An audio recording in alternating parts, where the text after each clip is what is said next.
Thank you, Madam Speaker. Honourable Senators, I also rise today with tremendous sadness to speak to the government's message on Bill C-7. Before I do go into my comments, I also would like to thank first and foremost, the Legal Committee. They did a tremendous job of bringing in 130 some odd witnesses, and I thank the committee for that. I thank the chair of the committee, Senator Jaffer. I was able to be on a number of the meetings, and Senator Jaffer had a difficult job keeping everything going and everything under control, and I commend her for the good job and the impartial job she did of running the committee. I thank the rest of the committee. Committee members that were not on the same side of the issue as I was. However, I thank them for their work that they did at the committee. That is the great thing about this Parliament, the democratic process that we have. We do not need to agree with each other, but I believe we need to respect each other and each other's opinions. I want to thank my own caucus colleagues, Senator Carignan, the critic of the bill. I thank him for his work. I certainly want to thank the Deputy Chair, Senator Batters, for the tremendous job she did on the committee, as well as Senator Boisvenu, and then, of course, those of our colleagues that subbed in occasionally. Thank you to each and every one of you. I also, as Senator Martin did, I want to thank the witnesses. Witnesses that put themselves out, vulnerable, open themselves up. Tremendous to see that, and we thank you for that. And for those of you who wanted something else than what we're getting, I can only say we will continue to fight. We will continue to fight for you, the vulnerable. I want to thank all senators here. I actually believe that that this bill showed that this is not a partisan issue, and I was saddened, quite frankly, I was saddened by Senator Dean's comments about thanking those who independently voted as opposed to who voted along caucus lines. I'm not sure who he was referring to. If he would check the records, he would see that, in fact, my good friend Senator Carignan, who was the leader of this caucus before Senator Smith, who was the leader directly before me, both Senator Smith and Senator Carignan, who were my leaders, voted differently on many of the votes that we had on this legislation.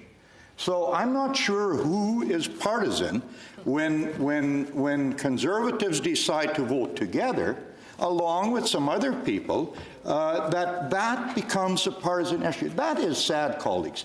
This legislation, if any legislation before us, this legislation should not pull us apart and create partisan shots. This is not the legislation to do that with. So please, colleagues, I have respect for each of you who will vote for the message later on today. I may not agree with you. I may even be angry at you. But that also is my right. I still respect your right to vote the way you do, and I fully hope you will respect my right to vote against this legislation and do everything that I can to improve on something that I believe is not good. Colleagues, with that, let me go into my comments here. Well, the most troubling amendment that we are considering today originated in this chamber. I do want to say a few words about the process. We have heard that this amendment process represents Parliament at its best and has been a respectful process to date, so we should accept this message from the government. I respectfully disagree with that comment. At the outset, Parliament was forced to begin consideration of a radical assisted suicide expansion proposal before beginning the mandatory parliamentary review of our current system.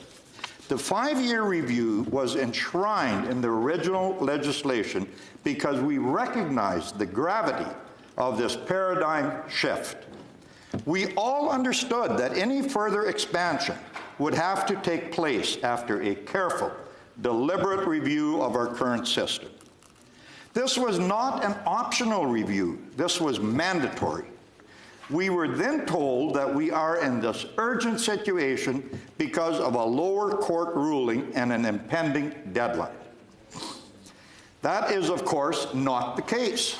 We are in this situation because, colleagues, because of the personal agenda of the Justice Minister and the Trudeau government. Yes. And now, here we are, about to pass a piece of legislation that goes so far beyond the Truchon decision that any suggestion that this was ever intended to be a response to that ruling is absurd. The government made an unprecedented decision to not appeal the Truchon decision, made by one individual to the Supreme Court of Canada. And as a result, we have been blindly making sweeping policy decisions based on what some speculate they might say. With an overhaul of this magnitude, it would have served us well to have some clarity on how to legislate going forward. The government has also gotten in its own way repeatedly on meeting each extended deadline while blaming everybody else. The bill was first introduced over a year ago, a week after the government had already asked the Superior Court for its first extension. Then, instead of introducing a bill to simply respond to the ruling, the government introduced something far more radical and expansive, which would clearly require more time and scrutiny by Parliament. Further extensions were requested, one due to the onset of the COVID-19 pandemic, which clearly limited Parliament's ability to review and move the bill forward. And then the Prime Minister probed Parliament to avoid the scrutiny of the WE scandal, which caused another missed deadline. After the Senate's cooperation, including an extensive pre-study, the government insulted the parliamentary process by insisting, and I quote, "We put our shoulders to the wheel and rushed the bill through to meet yet another extended deadline."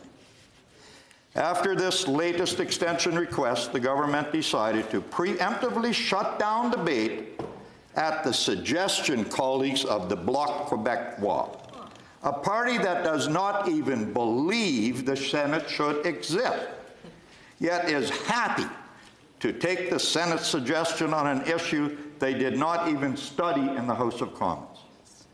The government, in collaboration with the Bloc, shut down debate on a brand new significant proposal that received no scrutiny in their chamber. The House of Commons Justice Committee called no witnesses to weigh in on the topic of MAID for mental illness because it was not a part of the bill. And then, after receiving the Senate's message, the government allowed for mere days, mere hours of consideration before invoking a closure motion, putting an immediate halt to further questions, to further study, to dissenting opinions, and charged forward anyway. This was clearly done because the pressure was ramping up. The outrage from mental health advocates, psychiatrists, professional associations, and Canadians across the country was resounding. Word was getting out. The government needed this to be over quickly, rather than give the House of Commons an opportunity to consider something as profound as offering assisted suicide to Canadians suffering solely from a mental illness. They put an end to the discussion. The contempt for Parliament this government has demonstrated with their handling of this life and death bill should concern all Canadians. On Monday, Senator Gold said that the government had demonstrated an openness to considering any constructive amendments that were consistent with the objectives of the bill. But Senator Gold, we have been told that the objective of the bill was to respond to the Truchon decision. The accepted amendments clearly did not reflect that. So what are the objectives of this legislation? The government leader and the sponsor had prepared speeches in opposition to amendments that simply preserved existing safeguards before hearing the supporting arguments, and then voted against them. Yet, on a pillar of this legislation, the crucial exclusion defended by the government for several months, all three government senators and the sponsor of this bill pivoted from their second reading position and suddenly had no opinion but abstained.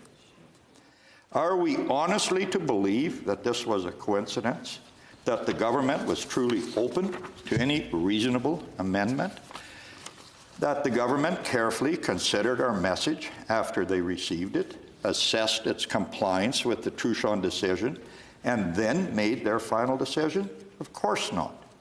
They knew which amendments they would accept and reject long before the vote in this chamber, and that became abundantly clear after the abstentions on the Sunset Clause amendment, an exclusion that both the sponsor and the government leader passionately defended in their second reading speeches. Let's be clear, the objective from the outset has not been to respond to the Truchon decision.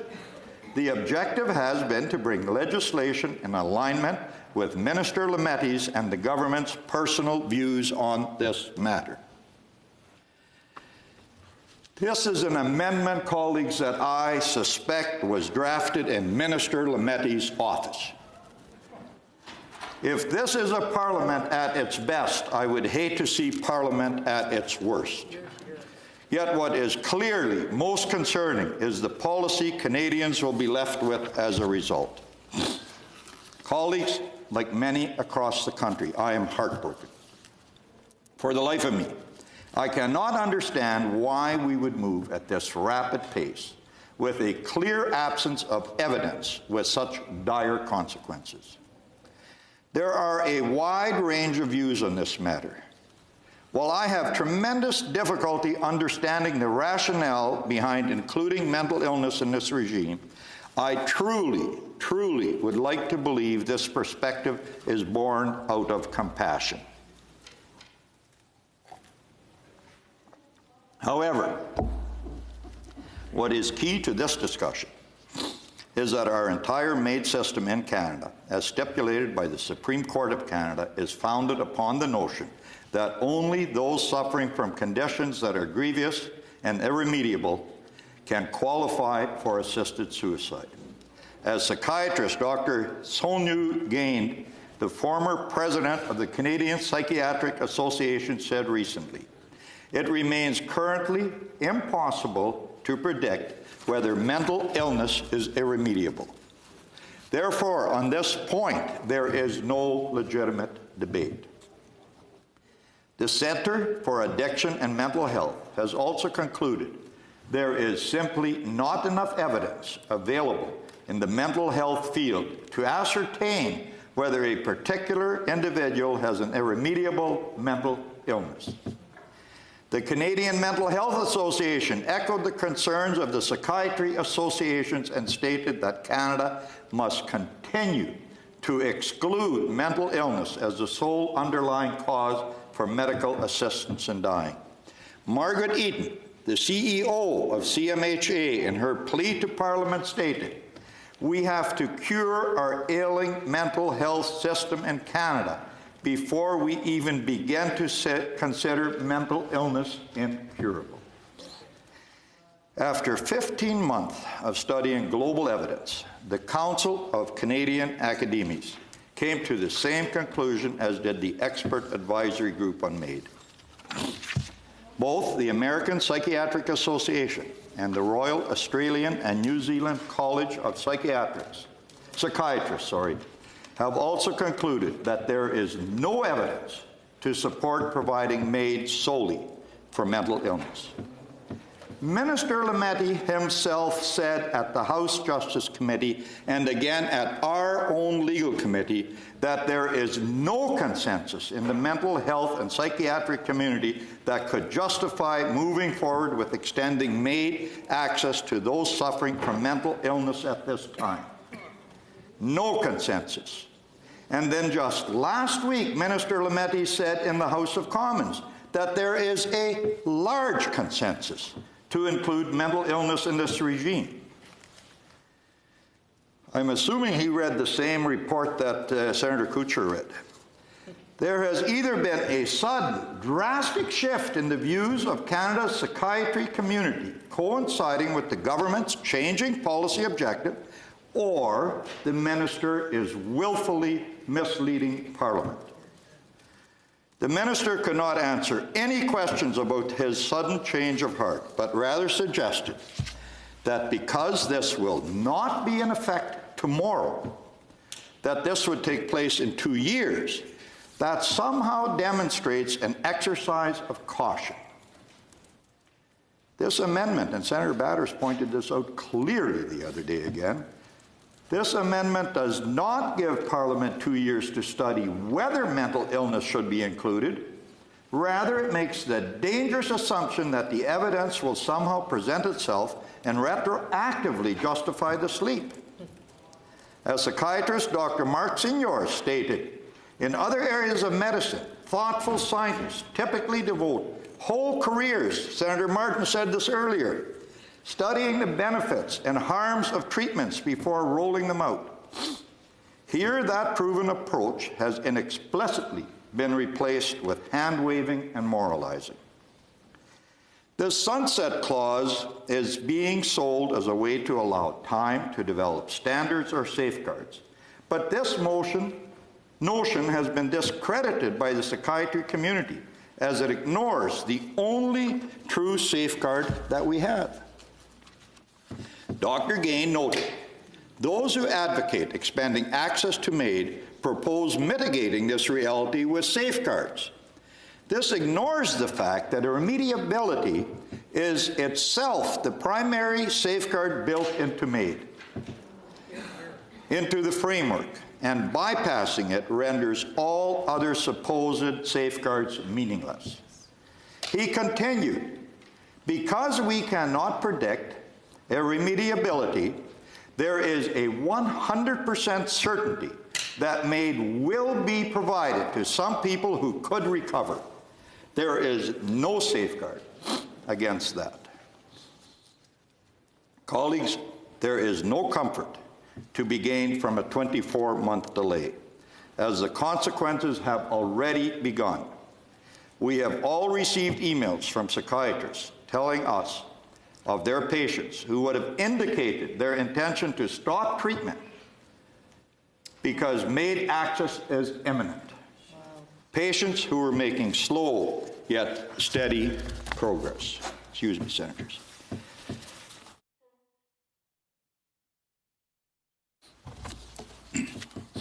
The sunset clause is nothing more than an attempt to soften the blow of horribly premature and ill-conceived policy.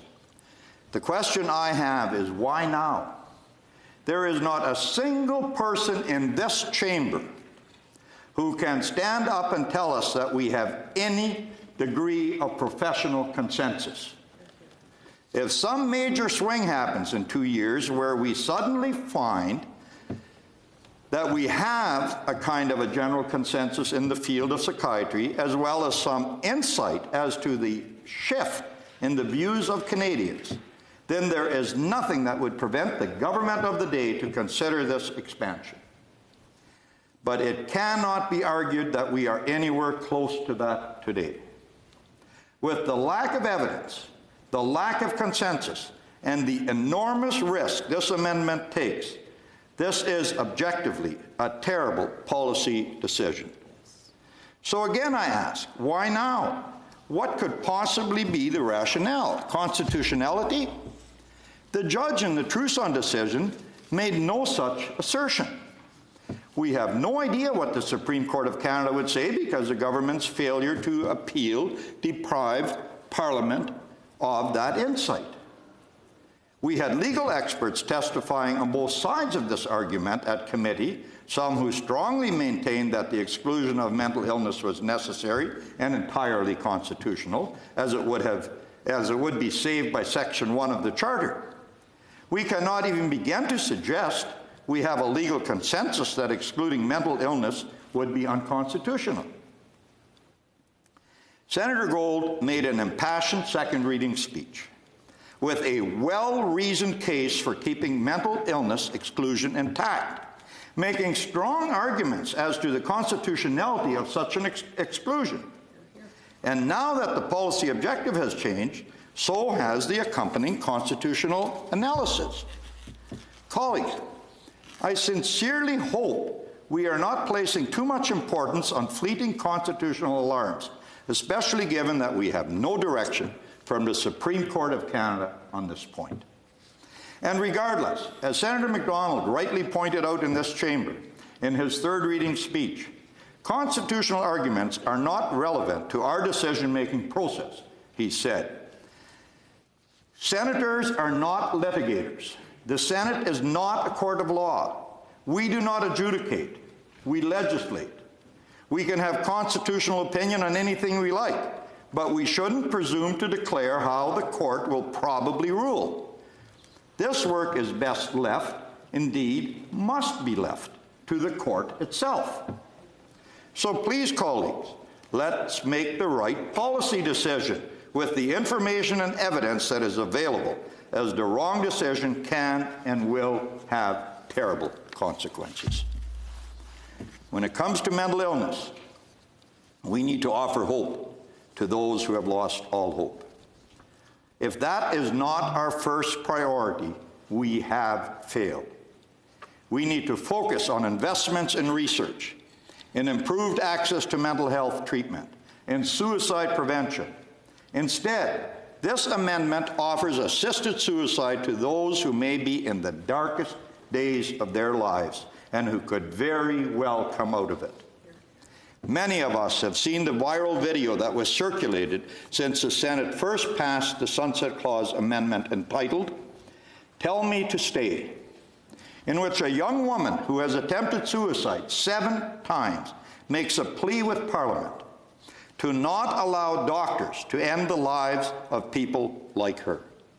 As she says, "I am the future version of myself who survived to tell you this." She said that some people living with mental illness will thank you for making this possible, and that is the problem. She stated, and I quote, "Had someone been willing to assist in my suicide during one of those lows, I know the life that I lived would not have happened." She said that while she was fighting those internal battles, she did not need someone willing to assist in her death. She needed someone to be her advocate and to fight for her. Mental illness, colleagues, affects people of all ages, education, income level, and cultures. We need to remind ourselves that the lives of people at stake here are our neighbors, our friends, and our family members.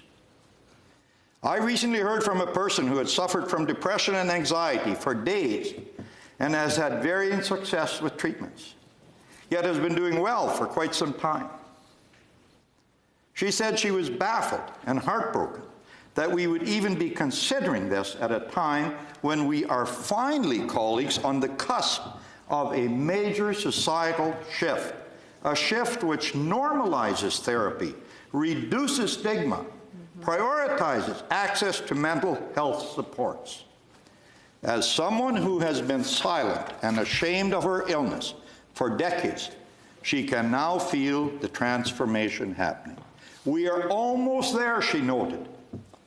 And the impact of this change on people like her could be profound. And now, before we get there, we are taking a giant leap backwards, a leap that could end lives like hers in the name of autonomy. We have all received correspondence from Canadians who have suffered from mental illness, who state unreservedly that had assisted suicide been available to them at their lowest points, they would no longer be here today. If we would have offered them a surefire way to end their suffering, they would not have bothered attempting suicide themselves with less certain means. Often, sadly, these unsuccessful suicide attempts are the first step towards treatment, toward healing, and towards building a future. We can look to Malcolm Gladwell's research on coupling to understand this better. The work of Gladwell and others on this topic confirm quite conclusively that it is not simply the suicidal ideations of an individual with mental illness that results in their death. Rather, it is the suicidal ideation coupled with a particular circumstance.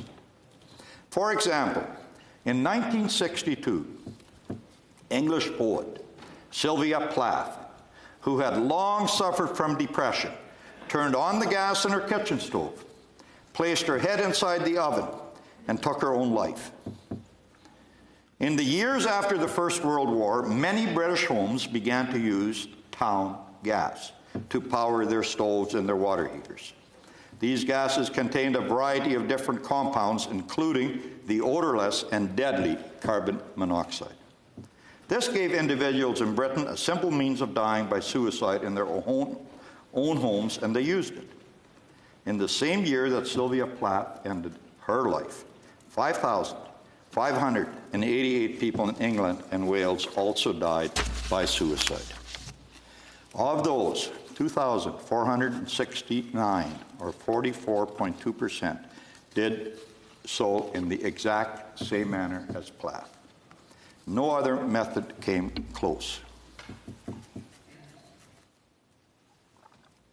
In that same period, the British gas industry underwent a transformation. Town gas was increasingly expensive and dirty, so they converted to natural gas. By 1977, all town gas appliances were switched over to natural gas. The drop in gas suicides were significant. From 2,469 in 1962 to 0 in 1977. The assumption that many people make is that those who are so set on wanting to end their lives would simply switch to another method. That blocking one option would not make much difference. The reality is, after town gas was phased out, the overall suicide rate in England plummeted. Similarly, Gladwell notes, the Golden Gate Bridge in San Francisco has been the site of more than 1,500 suicides since it opened in 1937. No other place in the world has seen as many people take their lives in this short period. When the city of San Francisco was deliberating whether to install a net or barrier to prevent people from jumping off the bridge, many believed this to be a wasted effort. After all, those who had decided to end their lives would surely find another point to jump from, or another method altogether. However, this proved not to be the case. Their decision to die by suicide was coupled to that particular bridge. Psychologist Richard C-7 followed up on the 515 people who had tried to jump between 1937 and 1971, but had been unexpectedly restrained. Just 25 of those 515 people persisted in attempting suicide in some other way. Overwhelmingly, the people who wanted to jump off the Golden Gate Bridge at a given moment wanted to jump off the Golden Gate Bridge only at that given moment. In one national survey, 3/4 of Americans predicted that when a barrier is finally put up on the Golden Gate Bridge, most of those who wanted to take their life on the bridge would simply take their life some other way. But again, that assumption was wrong. Gladwell and others found that suicide is a behavior coupled to a particular context. He concluded, and I quote, Suicide is the act of depressed people at a particular moment of extreme vulnerability and in combination with a particular readily available lethal means. Colleagues, with this new proposal, we will be offering patients with mental illness the most readily available lethal means. We will be offering them a certain, fail-safe way to end their suffering and their lives, which, as the data demonstrates, will make it far more likely for them to go through with it. In passing this, we are not just providing the means, but we are sending a dangerous message. The message that we agree with you in your darkest moments, that your life must truly not be worth living, and that we will even help you end it. Colleagues, we do not have to do this. We do not have to move forward with this amendment just because it originated in this House. The outpouring of concern for those who have suffered from mental illness and the psychiatric community has been profound. There are plenty of reasons for this chamber to have a change of heart and to pump the brakes. If there was ever a time to exercise sober second thought, that time is now. Hear, hear. It is not often that we can truly say with this vote, we have the opportunity to save lives, to prevent the unnecessary, premature death of the vulnerable, to offer hope to those who have lost it. But today we do. Please, colleagues, let's not let the weight of today's vote be lost on us. If you are adamant that in 24 months we will have all the answers and will have enough of a professional consensus to move forward, then by all means, it is your right to work toward that. New legislation will be required anyway to enact the new proposed safeguards and parameters. But there is absolutely no reason and no justification for proceeding with this now. Why not permit the advisory panel with true independence in their deliberations? If they determine that in 2 years' time it is safe to proceed with offering assisted suicide with those suffering with mental illness, Parliament can act accordingly. But why would we limit their ability to study this matter and presuppose their conclusions? When we know the psychiatry community remains so divided, the risk is simply too great. As we bring this discussion to a close, I want to leave you with some powerful insight from Canadian psychiatrist Dr. John Mayer. Dr. Mayer wrote this letter last Friday, the day after the vote in the House of Commons, a letter that even caught the attention of the Globe and Mail today. I think it is important that his words be considered in their entirety. Dr. Mayer writes, "Several years ago, I was on the promenade at Niagara Falls with my 3 young children. As we stood at the railing, some 20 feet from the roaring cascade, with a cooling mist on our hot summer faces, a young man, maybe 18 years old, climbed over the railing, walked out to a small rock promontory that jutted out immediately over the 150-foot drop to the rocks and churning water. The happy crowd of tourists seemed to magically come to a standstill as everyone looked at the young man and knew that a life stood in the literal balance. The young man looked down and never back. His clothing was dirty. He seemed like he was talking to himself. An existential conversation, or hearing voices, or both. I am a father. I turned my children away from what I feared was about to happen. They, all under 9, asked, didn't that man know it was dangerous to get that close to the edge? It was wet, and he might slip. They were scared for him. So was I. I am a psychiatrist. I wondered, what could I do? What should I do? He couldn't hear anyone over the thunder of the water. I waved, trying to grab him, pull him back. But I knew I could go over with him. Would I risk dying to save him? What of my children that I was shielding and held close? The world stood still. 7 long minutes. No one watching moved. And the dead still crowd had grown to hundreds watching from the safety of the low fence. A fence that any one of us at any moment could easily step over. I knew the suicide numbers for Canada. Of the 100% of people who attempt suicide, 23% will try again. But only 7% complete suicide. That 7% is 4,000 human beings each year. I knew that most suicidal thinking is ambivalent and transient, and that people can be helped. Would this young man, with a whole life of him ahead of him, choose help? I'm also an ethicist.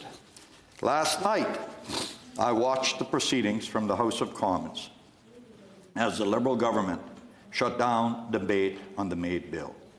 As I listened to the combined pleas of the Conservatives, NDP, and the Green Party, right joined with left in their common humanity to not extend medical assistance in dying to people with mental illness, I thought of Niagara Falls. The image that came to mind was a young man on the edge of life, with 2 groups standing to either side of him. On one side stood a Liberal MP and a Bloc MP, saying to the young man that they respect his autonomous right to choose death, and that if he has been suffering a lot and has a mental illness, that is good enough for them, and they will get a doctor who can push him over the edge. On the other side stood a Conservative MP, an NDP MP, and a Green MP. They told the young man that he mattered, that despite what he might be feeling right now, there was hope. They said they would try to help. They would try to get him some money so he wasn't living in poverty. They would try to get mental health care for him, even though that was hard to find and there are long wait lists.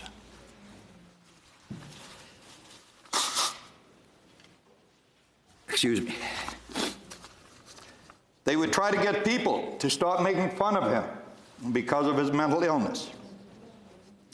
And in that moment, they held the doctor back, who was all too ready to give a hefty push in the name of autonomy.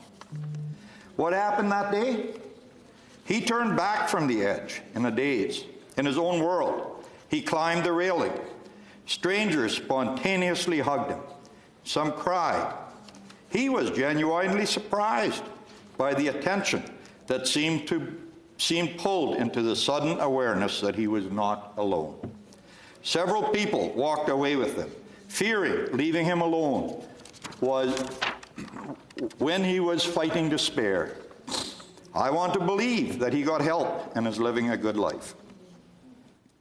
He was a stranger, but his life mattered.